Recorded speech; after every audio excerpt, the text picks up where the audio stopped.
आसामनि मोनद' हारिफोरनो एसटि होमारसिगोन नामा? मोनद' हारिनो एसटि होयोब्ला थाखानाय ट्राइबेलफोरा बेसेबां खहा जागोन? फैगौ 25 जुलाइआव सावरायनो गोनां मेलनि गेजेरजों मोनद' हारिनि एसटि होनायनि सायाव मा थिरांथा लागोन? थारैनो मोनद' हारिनो एसटि होमारोब्ला आसामनि थागिबि ट्राइबेलफोरनि थाखाय बेसेबां गनायथाव? आसामनि ट्राइबेलफोरखौ फोजोबस्रांनायनि सोलो बाहायदों नामा बिजेपि दैदेननाय रायजो सोरखारा? ट्राइबेलफोरखौ फोजोबस्रांनायनि थाखाय आसाम सोरखारनि सोलो बाहायनायखौ होबथानो एबा गसंथेनो रावबो गैला नामा माहारियारि आफाद गौथुमफोरा? आसामनि मोनद' हारिनि एसटि मान होनायनि सायाव सावरायनो थाखाय आसाम सोरखारा मेल लिंथुमनायनि सायाव बड'लेण्ड जनजाति सुरक्षा मन्चनि मावफुं आफादगिरि दावराव देख्रेबनि गोख्रों फिनजाथाय। मोनद' हारिनि एसटि होमारोब्ला बर' हारिया जोबस्रांनायनि लामायाव बे बाथ्राखौ बुंदों दावराव देख्रेबा। आसाम सरकारा जावले जावले एसटि बारायनो नागिरदों, बे दुखुनांथाव। आरो बेखौ एसटि बारायनो नागिरनाया जाहैबाय जों बर'फोरखौ बोरै सेस खालामनो। आरो बर'फोर सेस जायोब्ला हमना लादो आसामाव ट्राइबेल थानाय नंला, ट्राइबेला जोबजोबगोन। जोंनि मानसिया मिथिनानैबो मिथियै बायदि सिरि दिनै बावो थैनानै दंथाय आंथ' आसुसि मोनो। दिनै बर' आफादफ्रा मा खालामनानै दं दिनै? रोनगोरा नार्जारिया राजबंसिफोरनो एसटि होनांगौ होननानै बिथाङा लिरना हरदों। दा रायजोनि एमपि जाहैबाय बियो। दा रायजो सभायाव बिल लाबोब्ला बे मा अफस खालामबायलाय, मा बुङो दालाय? दा जोंनि लिडारफ्रा जुदि जोंनि माने अस्तित्वखौ जुदि खोमाना लानो थाखाय बिदि मोनफा मोनफा भुल मावोब्ला जाथिया बोरै थांनानै थागोन? दा जों जेब्ला जनजाति सुरक्षा मन्चआ केस होयो हाइकर्टआव दमसलनि एगेन्सै, अब्ला जोंखौसो दाय होबाय जे माने जाथिनि गेजेराव गुलाय गुजाय लाबोनो नागिरदों, भुल बुजाबुजि सृष्टि खालामनो नागिरदों। केसआव जेननाय देरनायनि खोथा नों जुजिनांगोन। जेननाय देरनायखौ जोङो नायनानै जों दावहाखौ नाङा, दावहाखौ फार्स्ट नां। दावहायाव जेननायबो थानांगौ, देरहानो थानांगौ। जों जुजिनांगोन जाथि अधिकारनि थाखाय। नांगौबा जुद्ध थिलियाव जोङो दावहा थिलियाव जों थैनांगोन जोङो। बे 6 जन'गोष्ठीया जै माबाबाय एसटि जाबाय, जोब्बाय आरोखि। दा जोंहा बिटिसि मोनदोंमोन, बेबो जोबलांबाय। बिटिसिखौबो मोनफा मोनफा फोजोबना लांबाय। ट्राइबेल बेल्ट ब्लकआव इसिबां माने खिलन्जिया मानसिफोर हाबनानै दङ, आगोलनिफ्राय थाबोनाय बिटिसि सुक्ति जानायनि सिगां थाबोनाय, बिसोरनो हानि अधिकार होगोन होनना बुंदों। दा नों बोरै माने ट्राइबेल बेल्ट ब्लकआव हाबनानै थानो मोननांगौ? ट्राइबेल बेल्ट ब्लकआव बोरै बिसोरनो हा होनांगौ, बोरै पाट्टा होनांगौ? आरो बेखौ प्रमद बर'आ मावगासिनो दं होननानै हिमन्त बिश्व शर्मा प्रमद बर'नि सिगाङावनो बुंनाबाय। बे जेब्ला बुंदोंमोन हिमन्त बिश्व शर्मा, बे समाव प्रमद बर'आ खिबुनो नुगासिनो दं। सेन्ट्रेल रिक्रुटमेन्ट बर्ड आगोलाव बिटिसिआव दंमोन, माने central selection board, central selection बर्डखौ बिसोर सैजो खालामनो हायाखिसै। नांला जोंनि बिटिसिनि गासिबो जिनिसखौ जों नांला, जों गोदानै दानोसै। दा दाबाय प्रमद बर'मोना माने एक्जिकिउटिभ काउन्सिल बिथिंनानै सेन्ट्रेल रिक्रुटमेन्ट बर्ड। दा सेन्ट्रेल रिक्रुटमेन्ट बर्डआव सोरखौ होखो? दानिया बेयाव प्रिन्सिपाल सेक्रेटारिया चेयारमेन। बावैसो सिगां आसामनि ट्राइबेल एफेयार्स मिनिस्टार आरो minister of social justice and empowerment, बेयो फैगौ 26 तारिखआव 6था जन'गोष्ठीखौ सेडुल ट्राइब होनायनि सायाव सावरायनो मिटिं लिंदों। दा बिनि थाखाय बे 6 जन'गोष्ठीनि गासैबो प्रेसिडेन्ट सेक्रेटारिखौ गुवाहाटी दिसपुराव लिंहरदों। दा बेनि सायावनो जों एसे जनजाति सुरक्षा मन्थ्रिनिफ्राय एसे रिएक्सनखौ होनांगौ होननानै आङो मिडियाखौ लिंहरनाय जादों। दा जोबोद साननो गोनां बाथ्रा जाबाय दिनै बर'फ्रा। दिनै बर'फोरनि गेजेराव मोनसेनि उनाव मोनसे खैफोदाल' फैगासिनो दङ। दा बे 6 जन'गोष्ठीखौ जुदि एसटि होनाय जामारोब्ला, बिसोर ट्राइबेल होनाय जामारोब्ला, जे बर'फ्रा जोब्बाय बे स्पष्ट जाथारबाय आरो जे बर'फ्रा थानाय नंलिया। दा बे 6 जन'गोष्ठीया मरान मथक, ओमफ्राय थाइ आहम कमिउनिटि, ओमफ्राय सुतिया कमिउनिटि, कच राजबंसि कमिउनिटि, 3 ट्राइब्स आदिबासि बिसोरखौ होनदों। दा बे जाथिया जुदि 6था जाथिया जुदि एसटि जायोब्ला आसामनि थागिबि असे फिसा ट्राइबेलफ्रा जोबलांसिगोन, बेखौ क्लियार जों नुनो मोनबाय। दा गोथौयै जोंनि बर' फिसाफ्रा सानलायनांसिगोन, दा गोथौयै बर'नि आफादफ्रा सानलायनांसिगोन आरो बेखौ होबथानाय बेब'स्थाखौ जों लालायनांसिगोन। आरो जुदि जों बेखौ होबथानो जुदि हालायलायाब्ला बे जोब्बाय, बे हले स्पष्ट जाथारबाय। दा बिसोरो जुदि एसटि जायोब्ला जोंहा खहा जागोन ना मा खहा जागोन बेखौ जोंनि रायजो राजाफ्राबो मिथिखागौ। दा बाथ्राया जाबाय जे बिसोरो 6 जन'गोष्ठीया एसटि जायोब्ला जोंनि ट्राइबेल रिजार्भ सिटफ्रा बिसोरनि दखलाव थांसिगोन। जेनेबा एमएलए रिजार्भ सिट बे थानाय नंलिया, बिसोरो सेनानै लानो हासिगोन। एमपि रिजार्भ समस्ति बेबो थांगोन बिसोरनि आखायावनो। आरो मोनसे जोंनि बिखा, जों थै होनानै जोनोम होनाय बिटिसि, बे बिटिसिआवबो बे ट्राइबेल बिसोर सिकिउरिटि मोननायनि उनाव बिसोर दारायफैजोबगोन बिसोर आवग्रिजोबगोन अब्ला बे बिटिसिखौ बिसोर खुंफैजोबसिगोन आरो बिनि बादैबो जोंहा साख्रि बाख्रिनि बाथ्रा दं बे साख्रि बाख्रियावबो बे 6 जनगोष्ठियानो सेनानै लाफैजोबगोन गासिबो मानोना जोंनि बर' ट्राइबेलफ्रा एफाराब एडभान्स नङा बिसोरजों जों हास्लाबा आरो बेजों लोगोसे जोङो बे एडमिसनफ्राव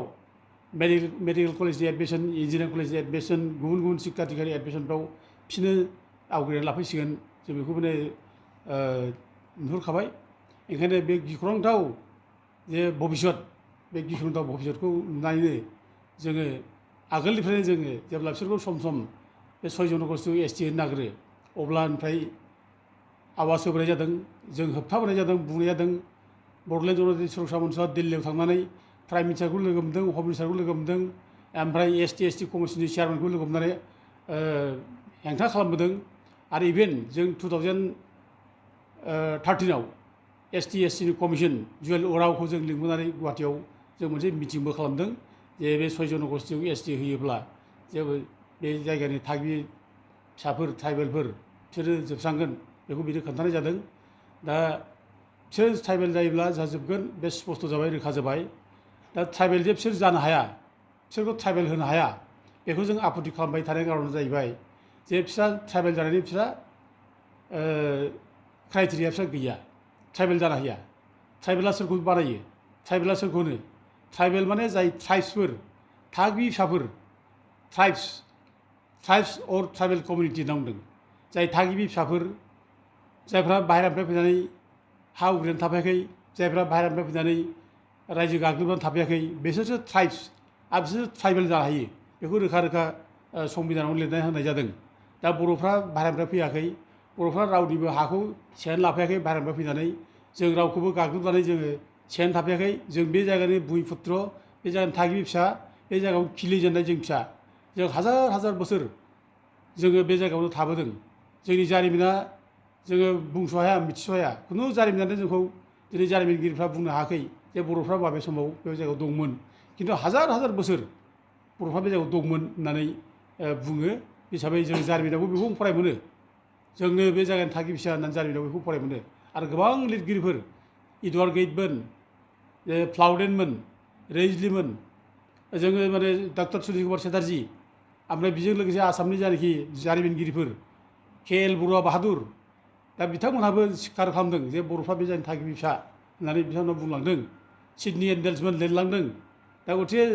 जों बे जायगानि थागिबि फिसा ट्राइबेल जानायनि जयगथा जोंहासो दङ दा दिनै जोंखौ थागिबि फिसा होननानै बे जायगानि थागिबि फिसा होननानै जोंनो ट्राइबेल साइडफ्रा जोंनो ट्राइबेल खालामनानै गालांदों जोङो ट्राइबेल जानो हायाब्ला जोंखौ ट्राइबेल जुदि होलाब्ला बे जायगानि थागिबि फिसा बर'फ्रा जोबलांसिगोन बेखायनो जोंखौ ट्राइबेल सिकिउरिटि होननानै बायदिसिना बिथिङाव जोंनो माने रैखाथिनि बेब'स्था खालामनानै गालांदों दा दिनै एमएलए एमपि दारायनायनि जोङो सिट जों मोन्दों जोंहा रिजार्भेसन थादों दा हा हुनि जोंहा रिजार्भेसन जों मोन्दों ट्राइबेल बेल्ट ब्लक जों मोन्दों दा साख्रि बाख्रियावबो जोङो 10% खथा जों मोन्दों दा बेफोरजोंसो जोङो जोंनि जाथिखौ जों रैखाथि होनो हादों दा जोङो ट्राइबेल खथाया जुदि जोबोब्ला बे ट्राइबेल खथाखौ जुदि गुबुनफ्रा जुदि दिनै एडभान्स कमिटि 6टा जाथिया जुदि ट्राइबेल जानानै जुदि फैयोब्ला जोंनि अस्तित्वआ जोबगोन जों थानाय नङा जोबगोन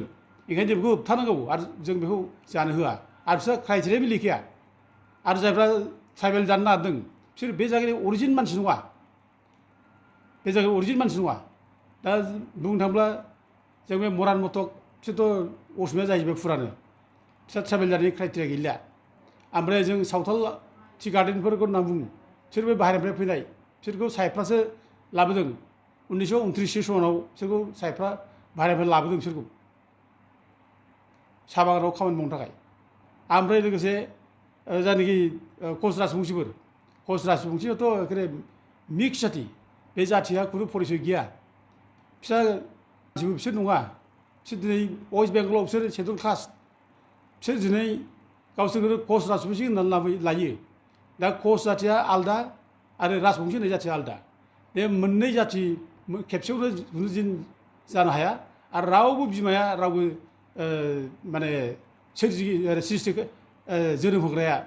जे माने फारनै खुगा गोनां फिसा रावबो जोनोम होफेराखै दा राजबंसिफ्रा फारनै खुगा गोनां फिसा बुंनो थाङोब्ला फारसेथिं कच भाषा बुङो फारसेथिं माने बे भाटिया बांला भाषा हेंखा हेंखा जायलन्त आइलन्त बायदिसिना भाषा बुङो कच भाषाजों राजबंशी भाषाजों मिलाया दा गथिखे कच राजबंशीया मोनसे माने जाथि नङा बियो माने ओरैनो बानायनाय गावसोरखौ कच राजबंशी होननानै बुंना लानाय दा राजबंशीफ्रा बेंगलाव शेड्युल कास्ट आरो शेड्युल कास्टखौ खुनुदिन माने एसटि बानायनो हाया कास्ट ना खुनुदिन एसटि जाया कास्ट माने बिसोरो मिक्स जाजोबनाय बेंगलाव बिसोर मिक्स जाजोबनाय आरो जोंनावबो बिसोर मिक्स दिनै बे जायगायाव दिनै बिसोरो रंपुरियाफोरजों मिलायजाबनानै थाजोब्बाय बिसोर दिनै राजबंशी जायफोर रंपुरियाफोर बिसोरो मिलायनानै गावसोरो दिनै राजबंशी होननानै लाबाय दा बिसोरो बे जायगानि बिसोरो माने अरिजिनेल ट्राइब्स बिसोर बे जायगानि नङा ओंखायनो बिसोर ट्राइबेल जानो हाया आरो दिनै आसामाव बिसोर गासैबो सयथा जनगोष्ठिया अबिसि माने सिक्रिटि मोनखानाय दा अबिसिखौ खुनुदिन नों एसटि बानायनो हाया कनस्टिटिउसनाव बे रोखोम प्रभिजन गैया दा बिसोर अबिसि हिसाबै बिसोरो अबिसिनि बिसोरो मर्यादाखौनो लानानै थाथों जोंहा बेयाव बुंनांगौ बाथ्रा गैया खिन्थु एसटि मानो जानो फालाय बे एसटि जानानै जोंखौ माने जोंनि अधिकारखौ जोंनि मोन्थायखौ सेनो नागिरनाय बेखौसो जों नुहुरो जोंखौ हिंसा खालामनानै बर'फोरनि जौगानाय बेखौ हिंसा खालामनानै जोंखौ नाख्रेबनो थाखायसो बिसोर एसटि जानो नागिरनाय जों नुहुरो आं दिनै बे बर' होनबाय थानाय खारना जाहैबाय ट्राइबेलफोरनि गेजेराव बर'फ्रानो मेजरिटि हाइस्ट बेखायनो बे ट्राइबेल होनब्ला बर'खौनो बुंनो गोनां जायो ओंखायनो आं बर'नि बाथ्राखौ बुंनाय जादों आरो दिनै ट्राइबेल जानोब्ला एसटि जानोब्ला माखासे क्राइटेरिया बानायना होदों माखासे क्राइटेरियाफ्रासो फोरखौ फिलाप खालामबासो एसटि जानो हायो बे क्राइटेरियाफ्रानो जाबाय जे माने प्रिमिटिभ ट्रेड बेखौ होनदों प्रिमिटिभ ट्रेड गोदो गोदायनिफ्रायनो बायदि रोखोमनि फोथायबोनाय फुजिबोनाय मानिबोनाय बेखौ होनना बुंदों प्रिमिटिभ ट्रेड ओमफ्राय मोनसेया जाबाय डिस्टिंटिभ कालचार बे थानांगोन मोनसेया 2 नम्बराव ओमफ्राय 3 नम्बराव जाहैबाय जिअग्राफिकेल आइसोलेसन बे थानांगोन आरो 4 नम्बराव जाहैबाय जे साइनेस अफ कन्टेक्ट उइथ आदार कमिउनिटिस एट लार्ज ओमफ्राय 5आव जाहैबाय जे खोब माने बेकवार्डनेस बेखौ होनना बुंदों दा बे क्राइटेरिया मोनबाया जुदि थायोब्ला अब्लासो जनजाति जानो हायो दा बर'फ्रा क्लियारथार जोंहा जे जोङो डिस्टिंटिभ कालचार दं जोंहा प्रिमिटिभ ट्रेड दं प्रिमिटिभ ट्रेड माने जोङो हाग्रा बंग्रा फुजा होबोग्रा दै बारब्ला जोङो माने खुनुदिन दैयाव खिसोम हासुसोम खालामा सुवा सुथि खालामा हाग्रा बंग्रा थांब्ला खिसोम हासुसोम जों खालामा बेबायदि मोनसे बिसासजों जों माने फैनाय मोदाय दावदै फुजा खालामनाय बे प्रिमिटिभ ट्रेड जोंनि ओमफ्राय जोंहा डिस्टिंटिभ कालचार जोंहा राव हारिमु क्लियार दङ दा जोंहा माने दानाय लुनाय जोंनो गाननाय माने जोंनो दानाय लुनाय खालामनो हायो जोंनो जि दिहुननो हायो एम्फौ फिसिनानै जों खुन्दुं दिहुननो हायो जोंहा डिस्टिंटिभ कालचार जोंहा क्लियार रोखा रोखा दङ राव हारिमु जोंहा माने रोखा रोखा दङ जोङो आइजें आइला जों बानायनो हायो ना हमनायनि आइजें आइलाफोर माने जिब जुनारफोर हमनायनि आइजें आइलाफोर जोङो थांनानै थानायनि आइजें आइलाफोर गोबां जों निजे बानायनो हायो दा बे हिसाबै जोंहा डिस्टिंटिभ कालचार दङ ओमफ्राय मोनसे जिअग्राफिकेल आइसोलेसन होनना बुंदों जों थख' मोनसे जायगायाव थायो आलदा मोनसे मालायजों जों थाफाया जोंना आलदाखा थाखानायानो ज' थायो जोंहा जिअग्राफिकेल आइसोलेसन दङ ओमफ्राय लोगोसे जोङो साइनेस अफ कन्टेक्ट उइथ आदार कमिउनिटिस एट लार्ज जोङो मालायजों रायज्लायनो लाजियो गियो जों मालायखौ खाथियाव सोरबा थाफैब्ला जों जायगा हगारना होयो गुबुन जाथिया जोंनि खाथियाव थाब्लानो सोरबा बर'नि खाथियाव फैब्ला जोङो जायगासो हगारना होयो दा दिनै बेफोरबायदि थाखायनो दिनै गुबुनफ्रा जोंनि जायगायाव थाफैनानै जों हा गारि खारगासिनो दं हा गारि खारगासिनो दं बे अबस्था आरो जों बेकवार्डनेस जों बिराद बेकवार्ड जों जेबो रोङा मा दंमोन जोंहालाय जेबोथ' गैयामोन जों बे बिटिसि बिएसि आरो बिटिसि मोननायनिफ्रायसो एसे जौगानो हमदों नङाबा जोंहा मा दंमोन लामा मोनसे दंमोन ना जोंहा दालां मोनसे दंमोन ना स्कुला मोजां दंमोन ना माबा दंमोन जोंहा जेबो गैयामोन जोंहा जों जिर'निफ्राय फैनाय दा बेखायनो जोंखौ ब्रिटिशफ्रा जोंनि प्रटेक्सननि थाखाय जोंखौ ट्राइबेल खालामना गारदों दा बे क्राइटेरिया मोनबा क्राइटेरियाव राजबंशीफ्रा गैया राजबंशीफ्रा फिसा डिस्टिंटिभ फिसा माने कालचारबो गैया दा दिनै मालायनि कालचारखौसो बुथुमब्रबबायनानै बिसोर दिनै दख'ना बायदि फाथानि बानायनानै गाननो हमदों बिसोरो गावसोरनि कालचार बानायनानै लादों बेखौनो गावस्रा भाषाबो गैया भाषा मिक्स भाषा खुनु मिलायलाया बेबायदि ओमफ्राय बिसोर प्रिमिटिभ ट्रेड बिसोर गैलिया जोबजोब्बाय गोदो गोदायनिफ्राय माबा फोथायनाय दंमोन बे बिसोरनाव गैलिया दा बिसोरो एसटि जानो हाया बिसोर क्राइटेरिया मिलिया आरो दिनै सावथाल आदिबासिनि बाथ्राखौ बुंदों दा सावथाल आदिबासिफ्रा बे जायगानि अरिजिन भाषा नङा जाथि नङा बिसोर बाहेरानिफ्राय फैनायसो माइग्रेसनाव फैनाय जाथिया खुनुदिन एसटि जानो हाया आं दहाय बुंनाय बायदि जे माने बाहेरानिफ्राय जायफोर फैनानै थाफैदों बाहेरानिफ्राय जायफोरा हा हु सेनानै लाफैदों बाहेरानिफ्राय माने रायजो सेनानै थाफैनाय गाग्लोबनानै थाफैनाय बिसोर एसटि जानो हाया दा सावथालफ्रा बे जायगायाव अरिजिन नङा बिसोरो टि ट्राइब साहा बागानाव साहा बागानाव खामानि मावनो थाखायसो साहेबफ्रा बिसोरखौ लाबोदों बिसोर माइग्रेसनाव फैनाय बिसोर एसटि जानो हाया आरो बे आहम बिसोरबोथ' एखेबारे बाहेरानिफ्राय फैनाय बिसोरो खुन 13 सेन्सुरियावसो फैदों बिसोरो बार्मा थार्मानिफ्राय फैनाय 13 सेन्सुरियाव बिसोरो बे जायगायाव बर'नि रायजोखौनो सेना लाफैदों दा बिसोर बे जायगानि अरिजिन मानसि नङा बिसोरो एग्रेसर होननानै बिसोरो मिथिगौ एग्रेसर बिसोरो बे जायगायाव दा बिदिनो तद्रुफ बे मरान मथकआ दिनै गावनि राव हारिमु कलाकृति संस्कृति बिसोर खोमानानै लाबाय माने असमिया जाजोब्बाय बिसोर एसटि जानो हाया दा दिनै सरनियाफ्रा बर'निफ्राय गुगानानै थांनानै शंकरदेबनि धोरोमाव सरण लाहैनानै गावनि राव हारिमु गारजोब्बाय बिसोरो गावनि जाथिखौबो गारजोब्बाय जाथिनि परिचयखौबो सरनियानासो लाबाय दा बिसोर एसटि जानो हाया दा बेबायदि एसटि जाया दा दिनै बे एसटि जानो हायि मानसिखौ दिनै आसाम सरकारा जावले जावले एसटि बानायनो नागिरदों बे दुखुनांथाव आरो बेखौ एसटि बानायनो नागिरनाया जाहैबाय जों बर'फोरखौ बोरै सेस खालामनो आरो बर'फोर सेस जायोब्ला हमना लादो आसामाव ट्राइबेल थानाय नंला ट्राइबेला जोबजोबगोन दा दुर्भाग्य जोंना दा जों बेफोरबायदि कनस्पिरेसिखौ आसाम सरकारनि बेफोर कनस्पिरेसिखौ जोंनि मानसिया मिथिनानैबो मिथियै बायदि सिरि दिनै माबाव थैनानै दंथाय आंथ' आसुसो मोनो जोंनि बर' आफादफ्रा मा खालामनानै दं दिनै दा दुखुनांथावा मा आं मोनसे उदाहरन होनो सानदों बे 2006आव जोंना रोनगोरा एबसुनि जेनेरेल सेक्रेटारि बै समनि रोनगोरा नार्जारिया राजबंसिफोरनो एसटि होनांगौ होननानै बिथाङा लिरना हरदों दा दिनै नायनायसाय दा बे लिरना होनायनि उनाव दा रायजोनि एमपि जाहैबाय बियो दा रायजो सभायाव बिल लाबोब्ला बे मा अफस खालामबायलाय मा बुङो बे दालाय नों जेराव लिरना होबाय राजबंसिखौ एसटि जानांगौ होननानै दा मा बुंनो नोङो दा जोंनि लिडारफ्रा जुदि जोंनि माने अस्तित्वखौ जुदि खोमाना लानो थाखाय बिदि मोनफा मोनफा भुल मावोब्ला जाथिया बोरै थांनानै थाबावनो आरो बेल'थ' नङा दिनै जोंना माने सरनियाफोरनो ट्राइबेल सार्टिफिकेट होनांगौ होननानै फरायसा आफाद दुलाराय बर' फरायसाफोरानो सार्टिफिकेट होबोदों ट्राइबेल संघखौ ट्राइबेल संघआबो होदों बोरै जानांगौ सरनियाफोरा ट्राइबेल नङा सरनियाफोरा गावसोरनो बर' खसारि नङा गावसोरनो माने ट्राइबेल नांगौ होननानै आलदा ट्राइबेल जानो थाखाय बिसोर माने माबा बिदों बिसोर मेम'रेन्डाम बिदों जावले जावले दरखास्त होदों बिसोरनि लिस्टआ अलरेडि एसटि कमिसननिफ्राय फैफिनजोब्बाय आरोबाव बिसोर एसटि जानो हाया होननानै माने बेखौ रिटार्न खालामफिनबाय आसामनावसो दं बिदा बिसोरनि एसटि जानायनि फाइला दा जानो हाया दा बेखौनो जोंना ट्राइबेल संघआ माने बिसोरनो एसटि सार्टिफिकेट होयो एबसुआ बिसोरनो ट्राइबेल सार्टिफिकेट होयो आरो दिनै माने दिनै जायनाखि बर्मनफोर बर्मन होनना बुंदों जाय बर्मनफ्रा नोङो एखे मिक्स जाजोब्बाय दिनै काछारनि बर्मनथ' नङा बर्मनफ्रा काछाराव एसटि बिसोरो खिन्थु माने जोंनि बे नर्थ बेंकआव बर्मनफ्रा एसटि नङा दा दिनै बे बर्मनफ्रा मिक्स जाजोब्बाय दिनै बे राजबंसि बर्मनफोर दङ रंफुरिया बर्मनफोर दं बिसोर मिक्स जाजोब्बाय सिरामुरि बानायग्रा बर्मन दा बेफोरनो जुदि सार्टिफिकेट जुदि होनो होयोब्ला नोङो दिनै एबसुआ बिसोरनो सार्टिफिकेट होजोब्बाय ट्राइबेल संघआ होजोब्बाय जोंनि अस्तित्वआ मा थाबावनांगौ मा जाबावगोन जोंलाय जोंथ' जोबगोन ना जोबगोन दिनै नों नबसरनिया बायदि मानसिया मानो सार्टिफिकेट मोनखो मानो होखो नबसरनियानो सार्टिफिकेटखौलाय दिनै नबसरनिया सार्टिफिकेट गांसे मोननाय लोगो लोगो दिनै एमपि जाबाय बे खननै एमपि जाबाय टार्मसनि एमपि जाबाय मा खालामहादों रावबोथ' जेबो खालामाखै होबथायाखै रावबो एबसुआ होबथानांगौ होबथायाखै सार्टिफिकेट होनो थिननाय बोरै खालामफिनलाय ट्राइबेल संघआ होबथानांगौ होबथायाखै दा जों जेब्ला जोंनाव जुदि सुरक्षा मन्थ्रिया केस होयो हाइकर्टआव नबसरनिया एगेन्सै अब्ला जोंखौसो दाय होबाय जे माने जाथिनि गेजेराव गुलाय गुजाय लाबोनो नागिरदों भुल बुजाबुजि सृष्टि खालामनो नागिरदों आरे भाइ जोंनि अधिकारखौ मालाया सेना लाबाय जोंनि अधिकारखौ बिसोर नाम मालायनो होबाय जों मानो केस होआ केसआव जेननाय देरनाय उननि खोथा नों जुजिनांगोन जेननाय देरनायखौ जोङो नायनानै जों दावहाखौ नाङा दावहाखौ फार्स्ट नां दावहायाव जेननायबो थानांगौ देरहानो थानांगौ जों जुजिनांगोन जाथि अधिकारनि थाखाय नांगौबा जुद्ध थिलियाव जोङो दावहा थिलियाव जों थैनांगोन जोङो थेवबो जों जुजिनांगोन दुखुनांथाव जोंनि लिडारफ्रा बे रोखोम जुदि एखेबारे लोरबां जुदि जायोब्ला मा जानांगौ दा दिनैथ' बेनो जोंनि लोरबांथिखौ होननानै दिनै माने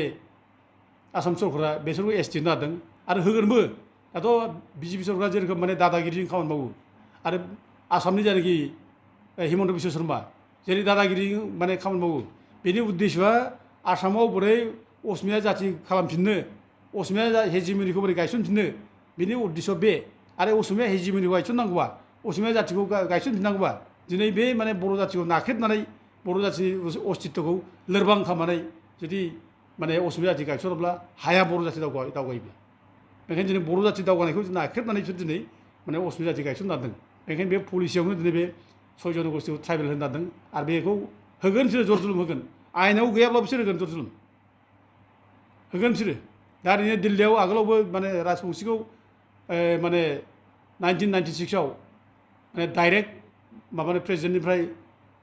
माने अर्डिनेन्स प्रमालगेसन खालामनानै 6 मासनि थाखाय बिसोर माने एसटि जादों दा नियम बादिबा 6 मासनि गेजेराव माने बिसोरखौ पार्लामेन्टआव बिल लाबोनानै माने बिल पास खालामनानै लानांगौ दा खिन्थु अर्डिनेन्स लाबोदों प्रेसिडेन्टआ बेखौ पार्लामेन्टआव बिल लाबोआखै बेनि थाखाय बिसोरनि जायनाखि एसटि जानाय 6 मास बे ओरैनो लेफ्टसांदों बिसोर दानजाफिनदों दा बिनि खारना जाहैबाय जे एसटि कमिसना रिपर्ट हराखै गभर्नमेन्ट अफ इन्डियानि एसटि कमिसन बे रिपर्ट हराखै राजबंसिफ्रा एसटि जानांगौ बिनि खुनु क्राइटेरियाखौ नुवाखै ओंखायनो बिसोर रिपर्ट हराखै आरो बे रिपर्ट हरैनि थाखायनो दिनै माने पार्लामेन्टआ बिल लाबोनो हायाखै दा दिनै जोङो एसटि कमिसनखौ दिनै हमनांसिगोन आरोबाव थांनानै दिल्लीयाव बे 6था जन'गोष्ठिया माने एसटि जानायाव अधिकार गैया बिसोर क्राइटेरिया गैया एसटि कमिसननि रिपर्टआ मास्ट एसटि कमिसना जेब्लासिम रिपर्ट हरा अब्लासिम पार्लामेन्टआ जेबो खालामनो हाया बे आइनाव दं रोखा रोखानो दा गथिखे एसटि कमिसनखौ जों दिनै हमनांसिगोन एसटि कमिसनखौ बुंनांसिगोन जाहाथे बे 6था जन'गोष्ठिखौ एसटि खालामा बिनि राहाखौ जों लानांसिगोन दा दुखुनांथाव जाबाय जोंहा जोङो दिनै एथ' गिलुबालु माने संग्राम खालामनानै फैनाय बिटिसि मोनलायनाय बे जाथिया दिनै बे 6था जन'गोष्ठिखौ जुदि होबथानो हायाब्ला जुदि एसटि जायोब्ला 6था गष्ठिया जोब्बाय जों दा फुला जोब्बाय होननानै जों दा बुंनो हायो आरो रायजो राजाफ्रा बयबो दिनैनिफ्राय माने हमना लाखादो बे 6 जन'गोष्ठिया जै माबाबाय एसटि जाबाय जोब्बाय आरोखि दा जोंहा बिटिसि मोनदोंमोन बेबो जोबलांबाय बिटिसिखौबो मोनफा मोनफा फोजोबना लांबाय जोब्बाय बिटिसिआव गैला दा बिटिसि जेसेबां खमथा दं बे आसाम गभर्नमेन्टआ लांफिनजोब्बाय आरो दिनै जुदि एसटि जानायल' जाल' एसटि बुंबायब्ला एसटि खथा बेखौ फोजोबना लायोब्ला जों माबोरै एमपि जाबावनो मारै एमएलए जाबावनो बिटिसिखौ जों बोरै सालायबावनो सेस जाबाय आरो दिनै आसाम गभर्नमेन्टआ जोंखौ दिनै लेटेस्ट दाखालि माने अर्डार होबावबाय जे माने ट्राइबेल बेल्ट ब्लकआव इसिबां माने खिलन्जिया मानसिफोर हाबनानै दङ आगोलनिफ्राय थाबैनाय बिटिसि सुक्ति जानायनि सिगां थाबैनाय बिसोरनो हानि अधिकार होगोन होनना बुंदों दा नों बोरै माने ट्राइबेल बेल्ट ब्लकआव हाबनानै थानो मोननांगौ ट्राइबेल बेल्ट ब्लकआव बोरै बिसोरनो हा होनांगौ बोरै फाट्टा होनांगौ आरो बेखौ प्रमद बर'आ मावगासिनो दं होननानै हिमन्त बिश्व शर्मा प्रमद बर'नि सिगाङावनो बुंनाबाय बे जेब्ला बुंदोंमोन हिमन्त बिश्व शर्मा बे समाव प्रमद बर'आ खिबुर नुगासिनो दं बे खोनाय बायदि सिरि माने खोनासंगासिनो दं बियो आरो बेखौ बुंदों हिमन्त बिश्व शर्मा जे बिटिसिआ बे प्रसेसखौ खालामगासिनो दं जेसेबां खिलन्जिया मानसिफोर दङ बे खिलन्जिया मानसिफोरनो ट्राइबेल बेल्ट ब्लकआव हा होनायनि प्रसेसखौ बिटिसिआ खालामगासिनो दं होनना बुंदों लासिं सिं बिदि बुंजानानै आरो बेखौ दिनै जोंनि माने फरायसा आफादाबो जेबो बुङाखिसै खुनु आफादा जेबो बुङाखिसै खुनु बादा होआखिसै जोब्बाय जोंहा जा जोंना जोब्बाय जाथिया बे ट्राइबेल बेल्ट ब्लकआ जोंनि जिउनि रैखाथि बियो बे मोनसे बेरा बे जोंनि जोबथा बेरा बर' जाथिनि बियो साहेबफ्रा जोंनो जोबथा बेरा खालामना गालांदों बे हा हु सेरा जोब्बाय गुबुन बाहेरानिफ्राय फैयै फैयै हा सेजाजोबो हा सेरनानै लाफैजायो हा गारि गारि खारो बर'फ्रा दा गथिखे बे जाथिनो जुदि ट्राइबेल बेल्ट ब्लक जुदि बानायना होलाङोबा ट्राइबेलनि हानि रैखाथिनि बेब'स्था खालामना होलाङाब्ला बे हारिया जोबगोन होननानै जोंनोबो मोनसे बेरा बानाय गालांदों ट्राइबेल बेल्ट ब्लक बानाय गालांदों दा दिनै बे बेराया जोंनि रैखाथिनि एरिया बे जोंनि बाउन्डारि बे बाउन्डारिखौ सिफायनानै जेनेबा जुदि गुबुन जुदि जाथि हाबफैयोब्ला नंबां जाबां खिलन्जिया होनना बुङो जुदि हाबफैयोब्ला जों जोब्बाय बर'फ्राबो थांबावनो दालाय बे बेरा जोब्बाय गुबुनफ्रा हाबफैदो जोंनि बिखा बिख्लो जोग्लिजोबनाय एखेबारे गासैबो जोग्लिजोबनानै जोंखौ सेस खालामजोबगोन दा बिखा खामो जों बिराद दुखु मोनो आरोखि दा मा जाबावगोन जाथियालाय दा खिलन्जिया सोर हेमन्त बिश्व शर्मा बुंदों खिलन्जिया सोर आं दहाय आगोलाव बुंदों खिलन्जिया होनब्ला बे जायगायाव थागिबि फिसाफोर जाय बाहेरानिफ्राय फैनानै थाफैयाखै अरिजिन बे जायगायाव जन्म जानाय सोरसो खिलन्जिया जोंसो खिलन्जिया बर'फ्रासो खिलन्जिया आरो जायफोर माने ट्राइबेलफोर जायफोर गनायथि मोनबाय 14था ट्राइबेलफोर बेसोरसो खिलन्जिया बे जायगायाव असे फिसा बिनि बादै रावबो खिलन्जिया नङा दा दिनै गोदान खिलन्जिया होनना होदों बे माने भारत स्वाधीन जानायनि सिगाङाव जायफोर थाफैदों बिसोरनो खिलन्जिया होनना होदों जेरै मुसलमानफोर दं बांगालफोर दङ बिसोर खिलन्जिया होनना होदों आहमफोर दङ बिसोरखौ खिलन्जिया होनना होदों राजबंसि बाहेरानिफ्राय फैनाय रंफोर थयंफोर मैमनसिंफोर बेंगलिफोर बाहेरानिफ्राय फैनाय बिसोरखौ खिलन्जिया होनना होदों दा दिनै खिलन्जिया बिदिबाथ' एखेबारे माने गोदान माने जोनोम होनाय खिलन्जिया जाथि बे आरो बे गोदान जोनोम होनाय खिलन्जिया जाथिखौ लानानै दिनै असमिया जाथि दानना होदों आरो बिसोरनो बुङो जों असमिया होनना लायो बिसोरनो असमिया माने बिहु गामसा गानै गानै बिसोरनो बुङो जों असमिया होननानै जों खिलन्जिया ओरै होनना लायो आरो बेखौनो जुदि खिलन्जियानो जुदि ट्राइबेल बेल्टआव सोयोब्ला जों जोब्बाय आरोखि ट्राइबेल बेल्टआव बायफ्ले जिफ्ले जायोब्ला जों जोब्बाय जोंहा हायानो जोंहा थालाब्ला जों हाया जोंनि रैखा खबर जोंनि जिउ हाया जोंनि भबिष्यत बेखौनो जुदि रैखा खालामाब्ला जों जोब्बाय आरो दिनै बेनि सायाव जोंनि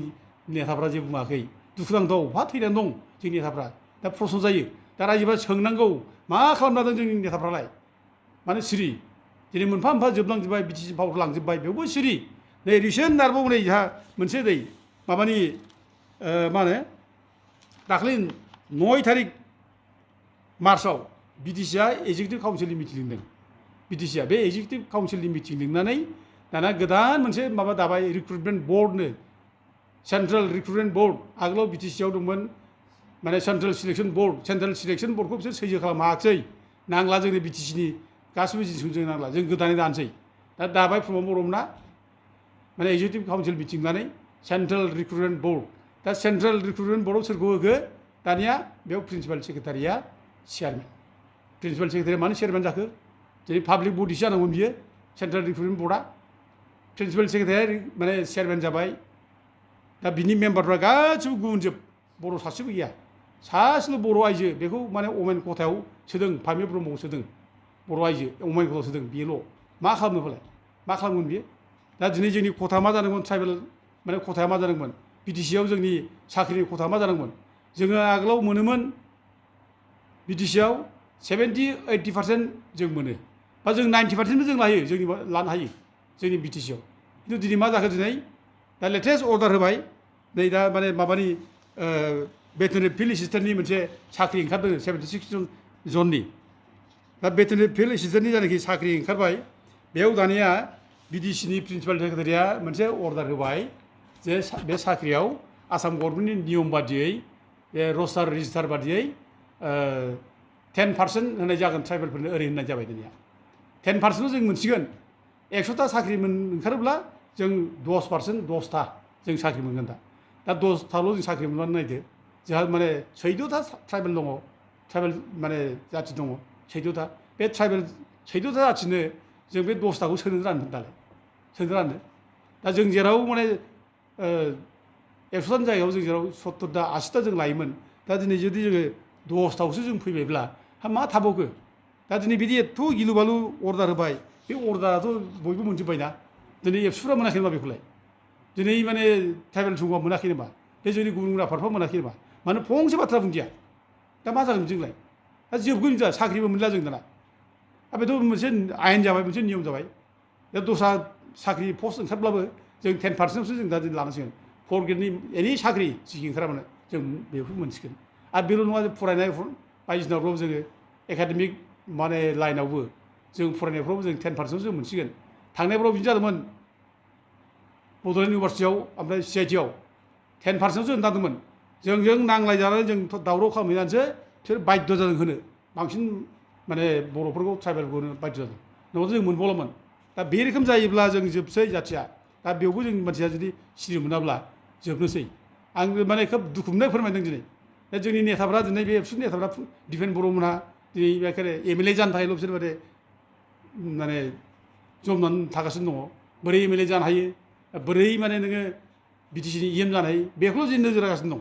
आरो दिनै थाखा फैसानि दिनै स्किम नागिरनाय स्किम मावनाय बिटिसिनि थाखाखौ बोरै बख'नो हायो बेखौल' नायगासिनो दं जाथिया मा जालांनो बेनि सोमोन्दो गैया दा दिनै जाथिनि खोथा बुङो बिसोर प्रक्सि बाथ्रा बुङो बिसोर दिनै नाटक खालामो जाथिनि खोथा अबेबा माने माबानि कुवालिटि इडुकेसन मिशन बिथांमोना बाथ्रा बुंलाबायो आरो सोरबा आर'नाइ गानहैनाय सोरखौबा बरायनाय बेखौनो जाथिनि मावदों सानना लायो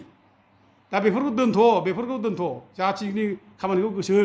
जाथिया दिनै जे बिफद जानोसै जाथिया जे खैफोद जानोसै बेयाव गोसो नांथाबदो नङा जोबसै जाथिया जों खावलाय बयखौबो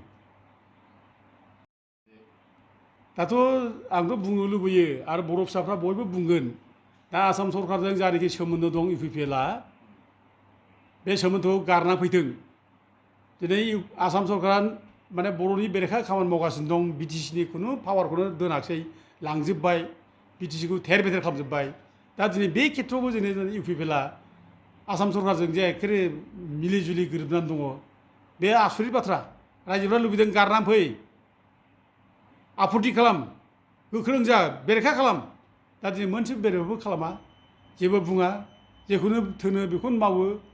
सरकारा जेखौ आसाम सरकारा जेखौ मावो बेखौनो गनायनानै लायो खोब दुखुनांथाव गारना फै जों बेखौसो लुबैदों दिनै आरो मोनसे बाथ्राखौ आं दिनै मोनसे बाथ्राखौ आं दिनै एसे रायखांनो लुबैदों दाखालि जोंहा माने गोदानै माने इण्डियान प्रेसिडेन्टखौ सायख'बाय मुर्मु ट्राइबेल मानसि द्रौपदी मुर्मु ट्राइबेल मानसि बेखौ माने प्रेसिडेन्ट हिसाबै सायख'बाय दा दिनै मा जाखो बे देरहानाय लोगो लोगोनो प्रेसिडेन्ट देरहानाय लोगो लोगो जोंना UPPनि नेताफ्रा सावथाल हिनजावफोरजों सावथाल हौवाफोरजों ज' मोसालायबाय दल दामलायबाय फुरथि खालामबाय माखौ लानानै रंजाखो माखौ लानानै फुरथि खालामबाय बिसोर बुजिनो सेस्था खालामजाया जे दिनै द्रौपदी मुर्मुखौ जे बाहायनानै ट्राइबेलनि कार्ड बाहायनानै जे ट्राइबेलखौ जे नाख्रेबनो हादों एसे गियान दंना गैया बिसोरलाय दिनै बिसोरो बिजेपिया दिनै RSSआ दिनै ट्राइबेल कार्ड बाहायनानै दिनै गासिबो ट्राइबेल दं जेराव इन्डियाआव बे ट्राइबेलफोरखौ दिनै माने हिन्दुत्वआव सोजोबनो हादों हिन्दुआव सोजोबनो हादों बेखौ बुजिना बुजाया आरो दिनै बे माने द्रौपदी मुर्मुआ दा दिनै प्रेसिडेन्ट जाबायब्ला ना नायनानै लादो दा बे सावथालफ्रा जुदि ST जायोब्ला बेखौ सोर हमथागोन दा सोर हमथागोन माबेखौ रंजाखो जोंनि मानसिफ्रा हमथानो हागोन दा माखौ रंजाखो माखौ फुरथि खालामा बेखौ बे माने ST जानायाव जोंहा मा बेनिफिट दं बे माने प्रेसिडेन्ट जानायाव जोंहा मा बेनिफिट दं माबा रंजाथाव जोंहा दं नामा जों साननो गोनां दं एसे सान मा जागोन एसेबो साना हौवा जों ओरैनो फुरथि खालामबाय रंजालाबायनाय जानला मोनला माने कमेन्ट होलाबायनाय बेबो जों थाङोब्ला खिन्थु जाहाथे जोबसै खिन्थु सिगाङावथ' बिदिनो बयबो होबथादोंमोन स्ट्रं जातिनि सेन्टिमेन्टखौ लानानै मावदोंमोन दानि दिनावथ' सिरि आफादफ्रा सिरि थानाय मुल खारनानो जाहैबाय बे BTCनि पावारखौ जों बोरै मोनबाय थायो BTCआव जों बोरै पावारखौ दखल खालामनो हाबाय थायो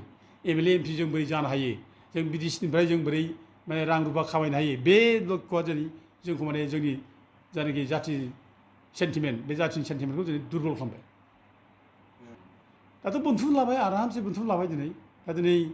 बर'फोरनि जायनाखि माबामोन खौसेथिमोन बेखौ सिफायना होबाय दिनै BPFआ गोख्रोङै सालायगासिनो दंमोन दिनै नोङो जोंहा माने बिस्वजित दैमारिखौ बख'ना लांबाय बख'ना लांनानै दिनै BPFखौ सिफायना होबाय आरो दिनै बे बख'ना लांनाय लोगो लोगो दिनै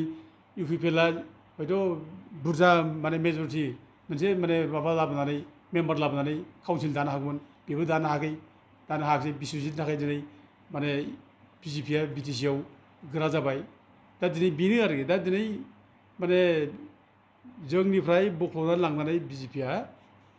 जोंनि मानसिखौनो बाहायनानै जोंखौ दुरबल खालामदों जोंनि आफादफोरखौ थेर बेथेर खालामदों जोंनि इउनिटिखौ सिफायदों जों दा दिनै बेखौ नुगासिनो दं हनुमान हार्डवेयाराव नोंथांनि गोनां मुवा बेसादफोरखौ गोबाङै मोननो हागोन बाक्सा जिल्लानि सालबारि महकुमानि सिङाव थानाय मानास नेशनेल पार्कनि साखाथि मायंपारा गुदिली बाजाराव गोदानै बेखेवबाय हनुमान हार्डवेयर मुंनि गंसे हार्डवेयर गला बे गलायाव बाला अन्थाइ इटा सिमेन्टजों लोगोसे टिन चेयार डाइनिं टेबोल प्लाइबर्ड न'आव फुनग्रा गाब आरो हार्डवेयरनि गुबुन गासै गोनां मुवा बेसादफोरखौ बाङाइ बेसेनावनो मोननो हागोन नोंथांनो जुदि बेफोर गोनां मुवा बेसादफोरखौ गोनांथि जायोब्ला नैबे मबाइल नाम्बाराव फोनांजाब खालामदो मबाइल नाम्बार 9394712499 नोंथांनो गोनां जानाय हार्डवेयरनि मुवा बेसादफोरखौ हनुमान हार्डवेयरआ जगायनानै होगोन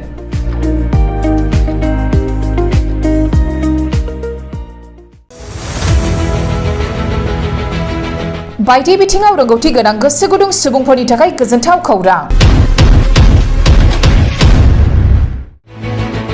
गावगावनि बायदि रोखोमनि रोंगौथि दिन्थिनो थाखाय लानानै फैदों multi talent reality show Bodoland Asian cultural development CS लिमिटेडनि बानजायनायाव फैगासिनो दं बड'लेण्ड गट टेलेन्ट सिजन 2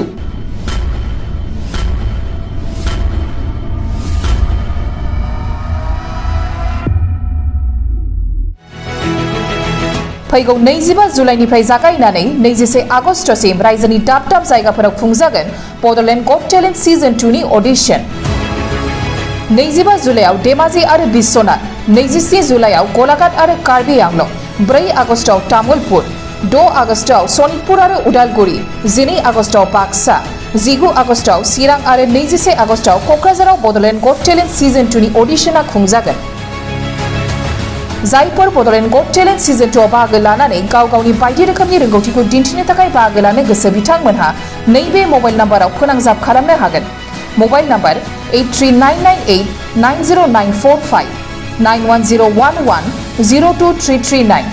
आरो 95775733499 बादायनो थाखाय रेजिस्ट्रेशन खालामनाया सोलिगासिनो दं थाबैनो होखानाय मबाइल नाम्बाराव जगाजग खालामदो